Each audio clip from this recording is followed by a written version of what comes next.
বৃষ্টি ভেজা এক রাত। ঘড়িতে রাত 11:50। অফিসের কাজ শেষ করে অর্ণব শেষ লোকাল ট্রেনে বাড়ি ফিরছিল।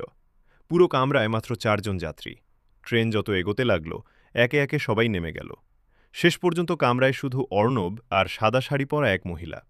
মহিলার মুখ চুলে ঢাকা। তিনি একদৃষ্টিতে জানালার বাইরে তাকিয়ে আছেন। অর্ণব অস্বস্তি অনুভব করলেও কিছু বলল না। হঠাৎ ট্রেনের সব আলো একসঙ্গে নিভে গেল। মাত্র কয়েক সেকেন্ড পর আলো জ্বলে উঠতেই অর্ণব দেখল মহিলাটি আর আগের জায়গায় নেই, কিন্তু ঠিক তার সামনের সিটে বসে আছেন। অর্ণবের বুক ধড়ফড় করতে লাগল। সে ধীরে ধীরে উঠে অন্য সিটে চলে গেল। 10 সেকেন্ড, 20 সেকেন্ড, তারপর আবার আলো নিভে গেল। আলো জ্বলতেই সে দেখল মহিলাটি এবার ঠিক তার পাশের সিটে। কোনো শব্দ নেই, শুধু ঠান্ডা একটা নিঃশ্বাস তার কানের কাছে এসে লাগল। অনেকদিন কেউ আমার সঙ্গে কথা বলেনি। অর্ণব ভয়ে কাঁপতে কাঁপতে বলল, আপনি কে? মহিলা ধীরে ধীরে মুখ তুললেন। চোখ দুটো সম্পূর্ণ কালো, ঠোঁটে অদ্ভুত একটা হাসি। আমি এই ট্রেনের শেষ যাত্রী। ঠিক তখনই ট্রেনটি হঠাৎ থেমে গেল।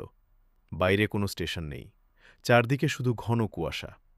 ট্রেনের দরজা নিজে থেকেই খুলে গেল। বাইরে দাঁড়িয়ে আছে আরও অনেক মানুষ, কিন্তু সবাই স্থির, কারো মুখ দেখা যাচ্ছে না। অর্ণব প্রাণপণে ট্রেন থেকে নেমে দৌড় দিল। হঠাৎ পেছন থেকে সেই মহিলার কণ্ঠ ভেসে এলো, পেছনে তাকিও না। সে না চাইলেও একবার ঘুরে তাকাল। দেখল পুরো ট্রেনটাই ফাঁকা। মহিলা নেই, যাত্রীরা নেই, শুধু একটা ভাঙা, মরিচা ধরা পুরনো ট্রেন, যেন বহু বছর ধরে এখানে পড়ে আছে। ঠিক তখনই তার ফোনে নেটওয়ার্ক ফিরে এলো। একটি খবরের নোটিফিকেশন ভেসে উঠল।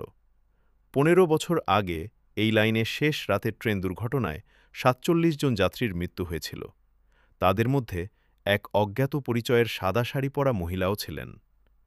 অর্ণবের হাত থেকে ফোন পড়ে গেল, কারণ খবরের ছবিতে যে মহিলাকে দেখা যাচ্ছে তিনি সেই একই মহিলা যিনি কিছুক্ষণ আগে তার পাশে বসেছিলেন।